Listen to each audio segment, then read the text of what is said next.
cost of living is getting higher, and I feel like real estate is your kind of like inflation proof, is your giant piggy bank. And doesn't matter who you are, how much money you make. Look at me, I'm telling you right now, you cannot make money like that forever. I'm going to say it again. You cannot be young, healthy, and make that kind of money forever. So while you can, put it in the piggy bank, and that piggy bank is your house. I think if you're waiting, you can already see that continue to wait. It's never been a good time.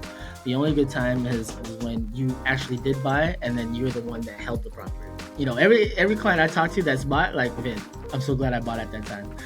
But at that time, they were like, oh no, they were crying. They were like, no, I don't want to buy, you know, or I'm scared. And now look at you. Welcome back to a new episode of the Cash Flow Bro, guys. I'm Vin, and this is my buddy Evan Huynh. And if you're new to the Cash Flow Bros podcast, we're a real estate podcast talking about business, real estate goals, cash flow, investments. So you come to the right place if you're looking for financial freedom through real estate. So what's up? This is a Valentine's Day special. So Yeah. thank you, Yeah, you Vin. doing anything special? No, spending time with you, bro. This is it. That's exactly good. Yeah, The only thing we're missing is some flowers. Exactly. Yeah, and flowers and some dinner. This is my first Valentine's date in a long time, so glad to spend it with you. All right, man. But No, yeah, a lot of things happen. Girlfriend in Germany, but you know. Yeah. Well, she's gonna be coming in March, so hopefully we'll spend it then, and you guys can finally meet her. Maybe I can convince her to pop on the show real quick. All right, but I gotta take you guys out for a day's spa treatment or something. Yes, sir. Yes, sir. But man, a lot has happened recently. We just had the Super Bowl, so we can't not talk about the Super Bowl being from the Bay Area, right? Yeah, man. I lost my Super Bowl, my voice to the Super Bowl, and my ego. So you know, Yeah. it's a tough loss. It's one of the best Super Bowl games that I've ever watched. I mean, you know, our team gave it all. And you know, it still hurt, don't get me wrong, but at the end of the day, man, it was just good football. I think so too, man. I couldn't stop like relating it to real estate because I was like, man, you know, you try so hard and you just have to keep trying, right? Well, that and what was I thinking with the Super Bowl? Oh, I was thinking, man, the second half was where we were like not keeping the lead. We were losing it, and we weren't running the ball. We weren't running the ball to McCaffrey. We kept passing it like on third and short, and I was like, dude, see, this is what realtors do. We start getting all these lofty goals and want to do this, do that, but really you got to keep it on the ground, keep it on the common, you know, like the foundation stuff. So I was trying to think of ideas for our podcast. That's why. But yeah, you were rooting for the Niners. It seems like, right? Of course you were. Yeah, always been Niners ever since I started watching football, and I can't say I'm a like forever faithful Niner. I don't have a lot of time to watch football, so I missed a lot of game. And I know that some people argue that, hey, if you're a die-hearted fan, you gotta buy every single gear out there. You gotta watch every single game and know the staff, know every single player's name, birthday, and their girlfriends. I'm like, man, see, I know football. I love football, and you know, for me, watching the game and for the home team and rooting for the home team, and when they lost, it hurts. Yeah. It Yeah. hurts. So, you know, does that make me a bigger fan? So I don't know. You guys tell me in the comment down below. I agree with you, man. I remember a funny story. I was watching the game when I was younger, like at the Niners, and I was so pissed over like something very little. And I remember my mom coming into the room and was like, "Why are you so mad? Like, do they pay you?" And ever since that day, I was like, I'm a fan, but what does it really mean to be a fan? Because are you really getting anything from this organization? You got dividends, you got you got stock options from here or something or what? It's funny because I would argue with my brother-in-law all the time, and every time I watch the game with him, he will call me a bandwagoner. I'm like, well, wait a minute, why are we comparing who's a bigger fan here? Yeah, Doesn't mean that you know every single player names and you know their girlfriend and their birthday, and when they celebrate their birthdays. It just doesn't make you a bigger fan. And yeah, at the end of the day, I think we're rooting for our team. But anyway, enough of that topics. I feel like Super Bowl is one of those that when the team makes it to the Super Bowl, you got a mad respect for them. You know what I Yeah, mean? yeah, yeah, Especially a young quarterback coming, from the underdog, winning, beating every single number one seed quarterback out there, and providing a statement. And he's still super young, man. So yeah, still totally. a lot of game ahead of him. So I can't wait for this team. Now we benchmark. Now people know what the 49ers is all about, what we can do. So very Yeah, proud of being in Silicon Valley and have the team here at Santa Clara, and really, really proud for our 49er team. I'm proud of them too, man. But it's every time we get better at sports with another team, everything just gets more expensive around here. So, but I mean, I brought it up because I was wondering if you saw any interesting or cool commercials that were memorable for you. Oh man, I was watching on Sky Sports, so we were missing a lot of channels. For some reason, my CPS streaming was just very lagging, so I couldn't get my CPS So outright. everybody probably watching at the same time. That's why. Yeah, so but a lot of good commercials. I feel like that's like the prime time. People spend like $4 or $5 million in a commercial. That's just ridiculous nowadays. Yeah, dude, $7 million for 30 seconds in the Super Wow, Bowl. really? Is that during the Yeah, halftime or just regular? just regular. That's just regular. Jesus Christ, I was yeah. Yeah, 7 million. So the reason why I brought it up is because I was looking. I saw a couple commercials that caught my eye, and it was from Homes.com. Oh yeah, I'm not. Yeah, have you kind of heard about this company a little bit? they dropped a lot of money. Exactly. Yeah. So their CEO is basically the same CEO of CoStar, which is like a big commercial listing website. But I saw that they dropped like $30 billion in ad spend. 30 billion. And what they're trying to do is they're trying to compete with Zillow. So super interesting stuff. This is all kind of new and unfolding. But as we all know, Zillow is kind of like this beefy super site for everybody that is kind of going to like a one-stop shop, and they're trying to convert to that, right? They got the real estate agents there, they're trying to add the mortgage business there, so when you're searching for homes, it's like a one-stop shop. But if you look at the show notes on the calendar, it's pretty interesting. But yeah, they're trying to compete with Zillow, and Zillow already has that already built out. But what their aim is that they're trying to connect you directly to the listing agent, who's the one who's selling the property, versus Zillow is like they're hooking you up with an agent, right? But they have like a one stop shop kind of thing going on there. So super interesting to see. Like, any thoughts on that? The impact? I know you deal with a lot of internet leads and people like that as well. Like, how do you feel about all that? Well, I feel like more and more internet companies, especially after the lawsuits, more and more companies are gaining traction because buyers feel like they are overpaying for their agents. And now I go on Redfin or Zillow and I see more and more offers. And I actually, we had a few listings that received a lot of activities and offers. And I got a chance to talk to some of the buyers at our open house. And I feel like in real estate, whatever you see on the internet, our news are like a couple of weeks ahead of the internet, if you will, because we're there at the open house, we're there at a certain area. We get direct feedback from the people that dropping millions of dollars on buying their homes or first home. Right. So you get all these feedback from them. And I share with you that a lot of buyers are using the internet companies. They feel like they're overpaying for the buyer agent. So therefore, they feel like they deserve that credit back from the buyer agent commissions, and therefore they asking for someone that they met probably for the first time on the internet to write them an offer, compete for a property that's getting like 20, 30 offers. And the only way to win is to shoot like above and beyond everybody. And Mm-hmm. being a listing agent, I see the offers that are lows, meaning the agent haven't done their homework. The buyers are not, when you read the offers, you can really tell the mindsets of the buyers, Yeah. right? So if I have 31 offers and five offers are within the range of the asking price, meaning that these buyers haven't gotten to, like, they probably new to the market. So they haven't really caught up with how hot the market is, right? They're still Mm-hmm. denying that process.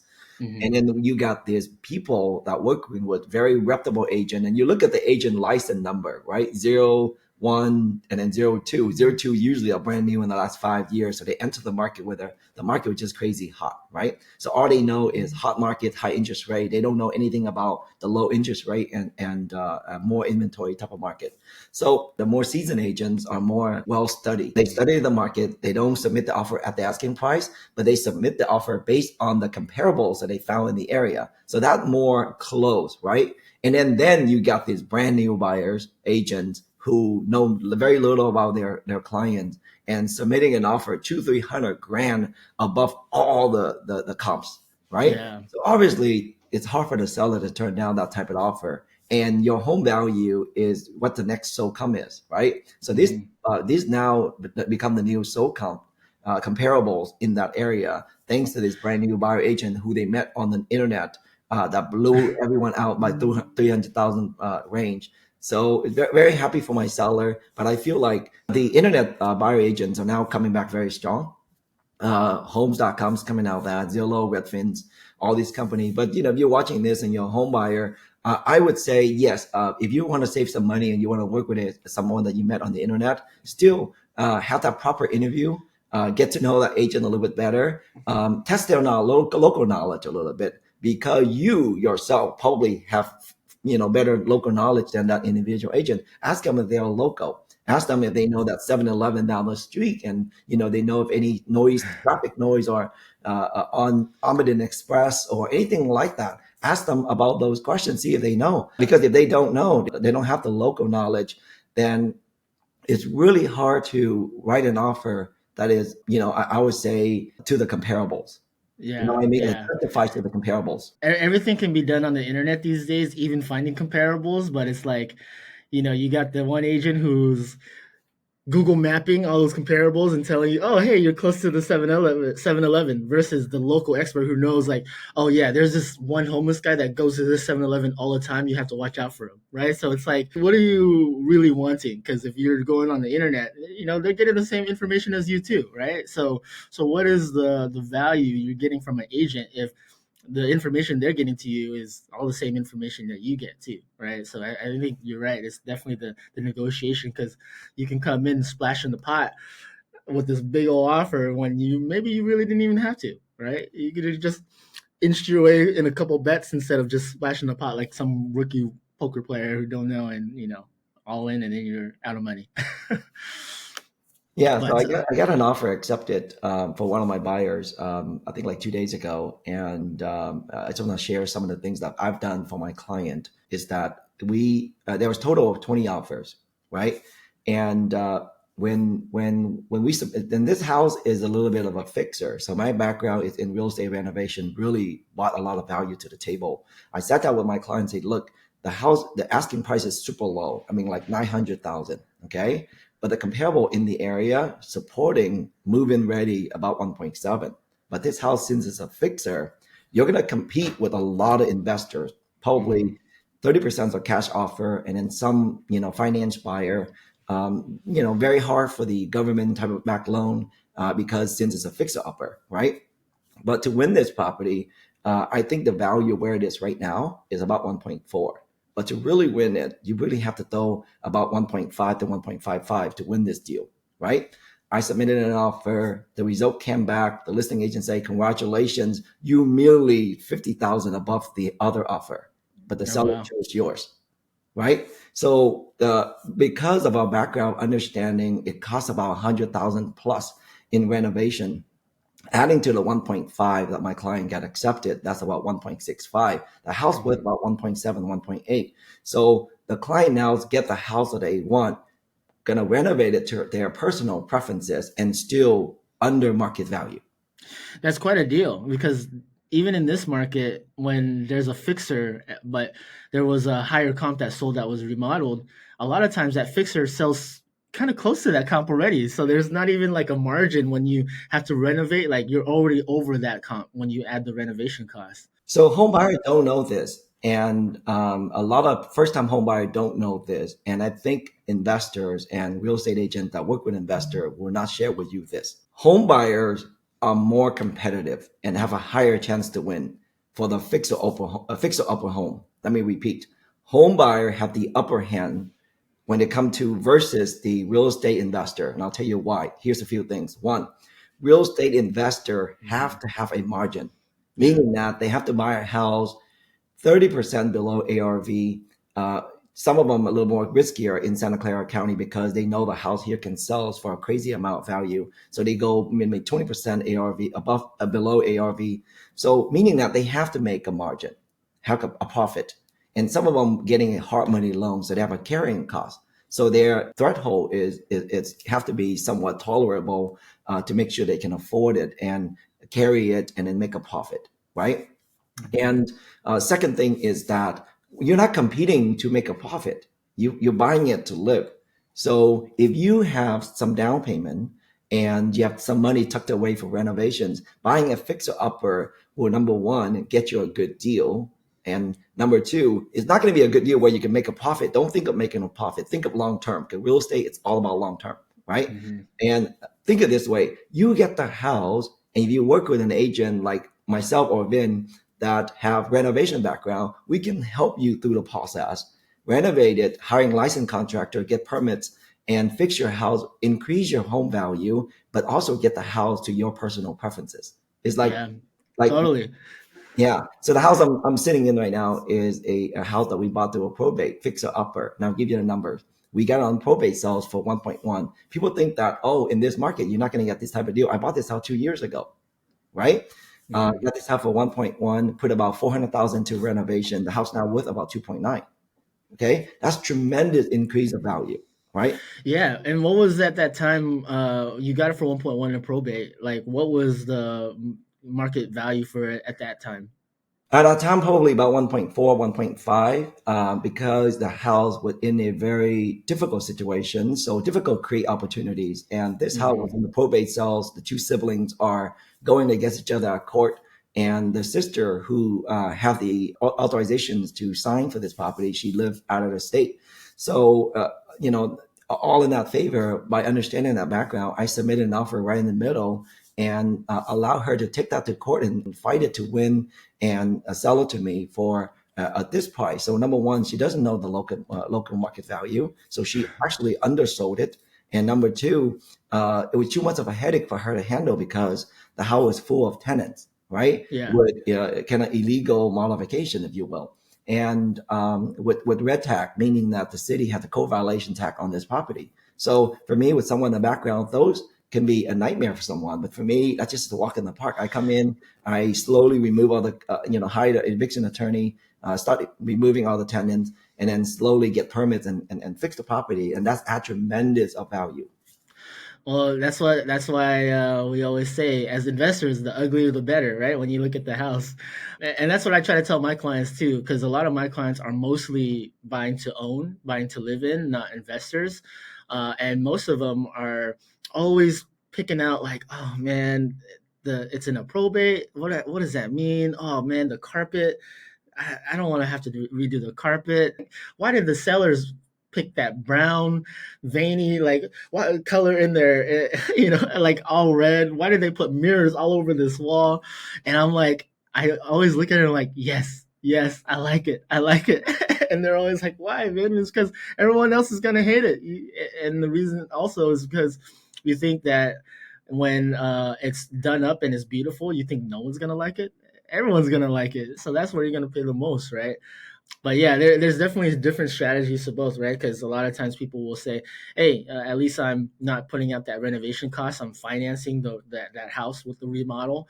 So that's one way. But where's the balance? Because in this type of market, at least in this area too, it's like you're just gonna continue to bid up and bid up, bid up, and if it's a long term game, why don't you look for that ugly house in that good neighborhood that you were looking for, that you really want? That's really how you're going to get into the deal there. Yeah, but I understand for the first time home buyers, it's really hard for them to grasp their mind around this because a lot of them don't have the experience and they feel like they don't have the time to go through the process. So it's really important that you work with real estate agents that has the background that can help and guide you through that process. And get more than one bid. If you don't know for sure what's the market rate for a renovation project, then get more bids. You know what I mean? Get more bids so you can have a full understand.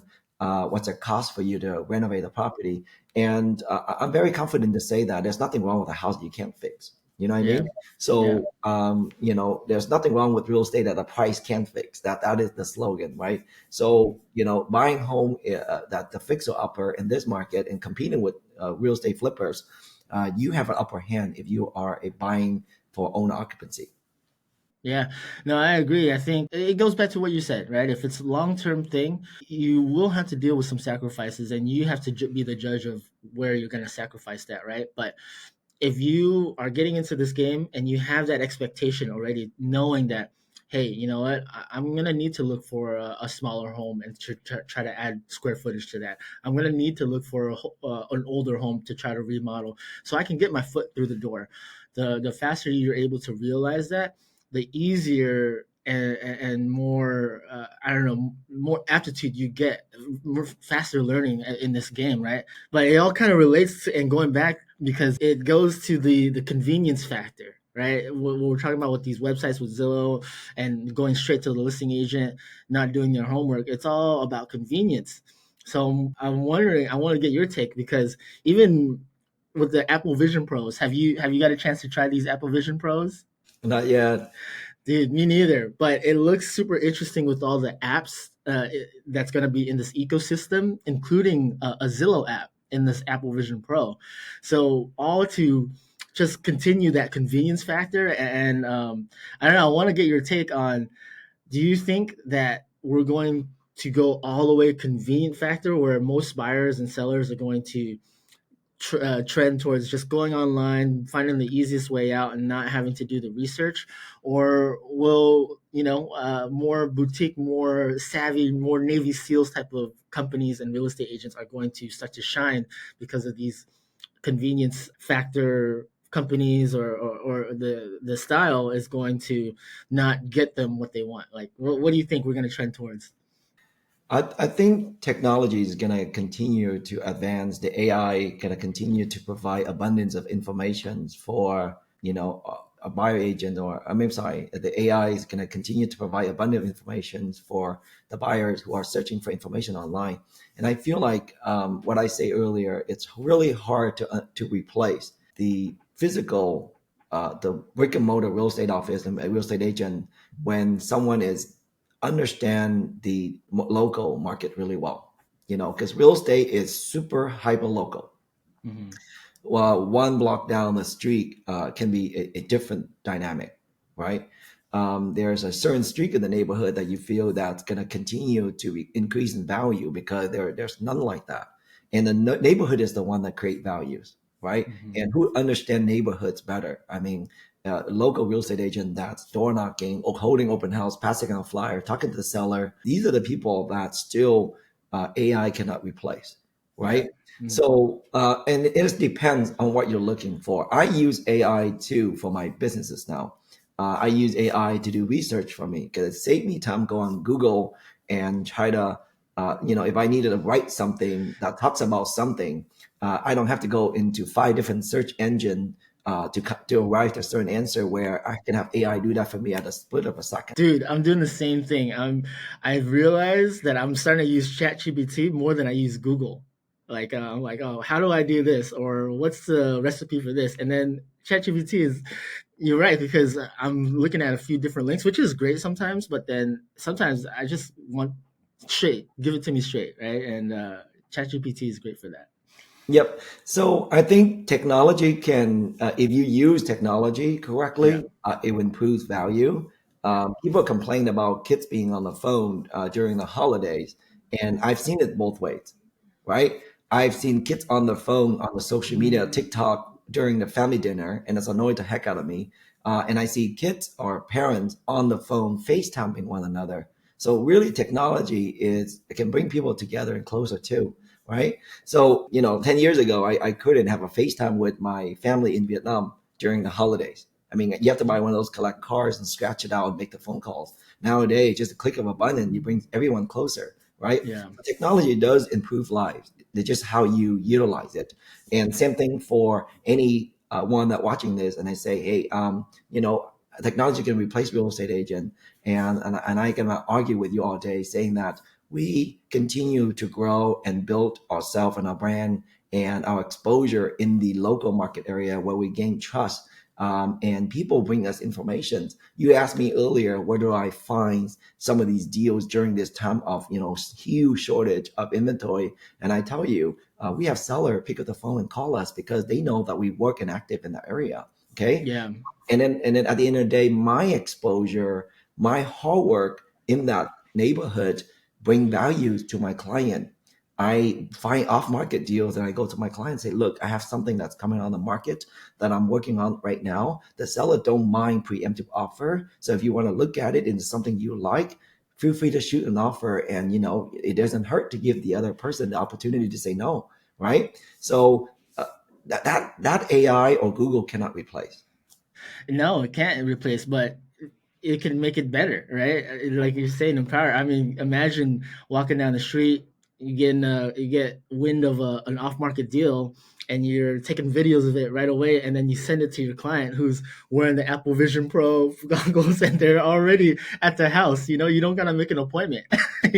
Like. If someone walking up to me or my kid wearing a Vision Pro and talking to me, I'll probably slap him silly. Or Bro, hey, like, you it's like I don't like it when my kids, looking at the phone when I'm talking to them. yeah. And now imagine that's freaking things on their face. Right? So Watch out! It might happen soon, dude. I'm imagining all these things because I was just watching the videos of it, and it looks.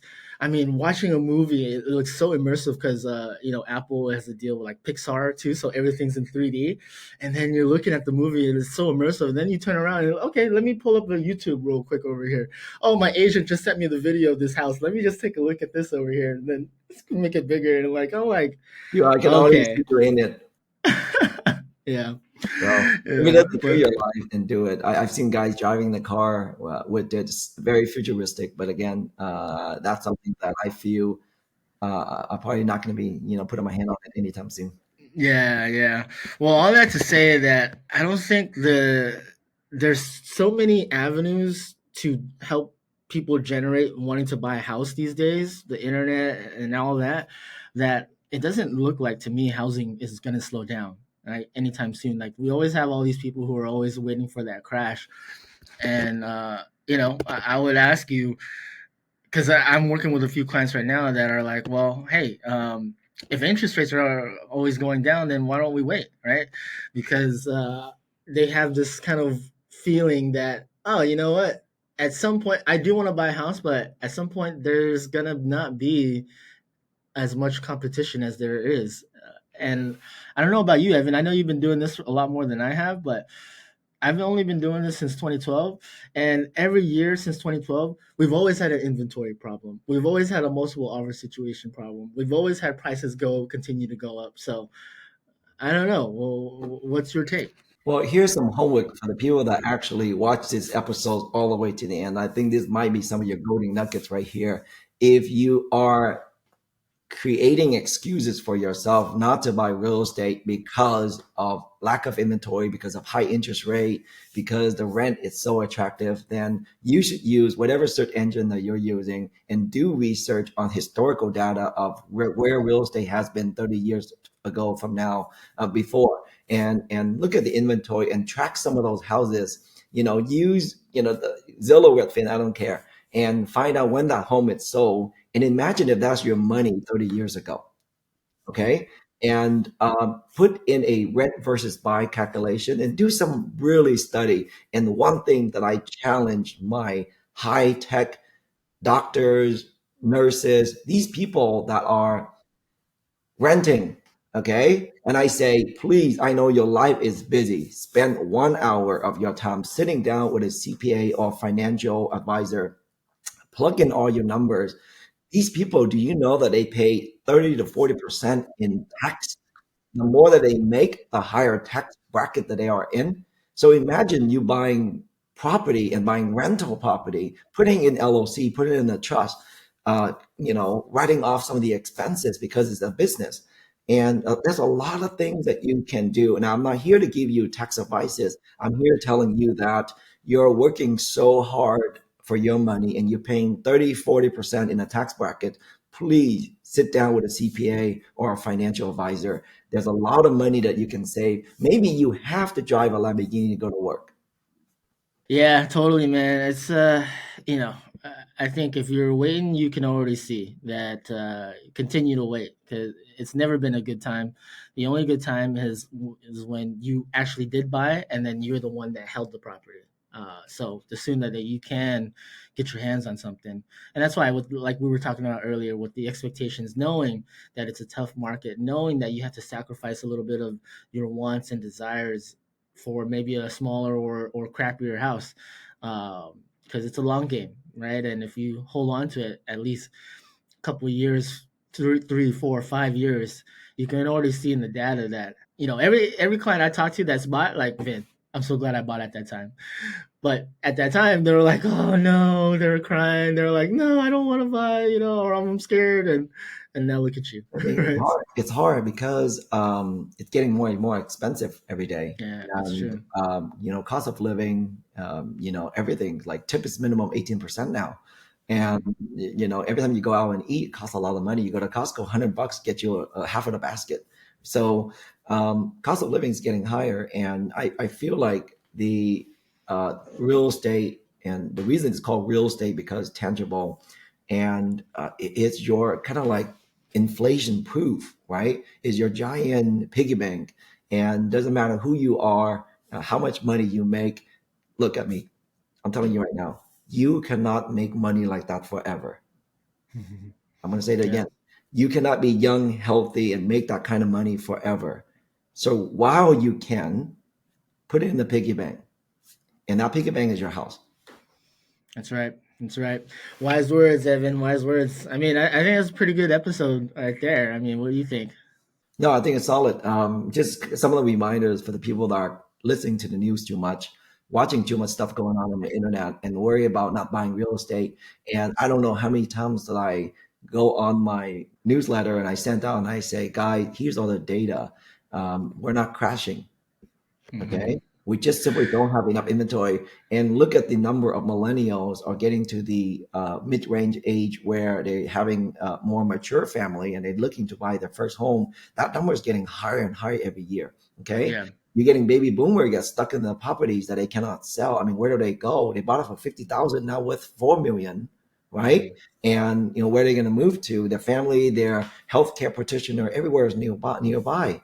And I mean, what we need now is more like senior home caring type of facility that is enticing enough that doesn't cost like freaking $8,000 to $10,000 a month. You know what I mean? I think Dude, that that's a business idea that I'd love to talk to you more about on this podcast, because I saw a trend about how more seniors are getting outside care instead of family care, yeah, and the need for senior care living is getting so crazy high because there's not enough nursing homes, and then there's also the seniors that are healthy enough to not need a care home, but also not great to it's not live by themselves. correct. All right, so Correct. it's like good to have like maybe some roommates or a community around them, and buying up single family homes to make into kind of nursing home businesses. There's a lot of um, business like that already that we haven't covered. Actually, can get a few of my investors who are in that business to be on the podcast to talk more about that. And you rent by the beds and yeah. you provide a community that people wanted to come live together and connect and like housemate, if you will. Yeah, But people in a similar mindset, old but active. yeah, Okay, so that I feel like it's a growing community nowadays, and if we continue to grow that kind of community, then therefore we'll create inventories. yeah. Otherwise, older neighborhoods in Silicon Valley are gonna continue to go up because housing are just scarcity. We don't make land in this area anymore. Totally, totally. I think that's I'm gonna enjoy this podcast talking to you about more business ideas like that, and I'm sure the crowd is gonna love it too. But I know before we kind of wrap up, I know you had some new guests lined up for our next couple episodes, right? Yep. So I Yeah, got Brian Chan from 50 Hills. He's going to come join our podcast talking about some of the things that he's doing lately. I've been following him, great content. and he's one of the flipper friends that we know that very active out there in the community. So it's really good to kind of get his information and his information from the being foot grounding on the ground, and direct feedbacks on some of the things that he thinks is coming and happening, and maybe talk about some of his flip and in the profit margin on them. I'm excited to talk to him, man. I mean, I've only met him once, but he seems like a really interesting guy. Very high energy, fast cars, cigars, barbecue, and then flipping houses. So I'm excited to get Sound like into. a real estate lifestyle, but it's not. Yeah, man. Well, awesome, guys. I mean, I hope you guys enjoyed this episode. Please follow, like, subscribe, drop some questions or comments down below. We love feedback. And yeah, anything else, Evan? No, that's it. See you at the next episode. All right, guys, take it easy. Peace.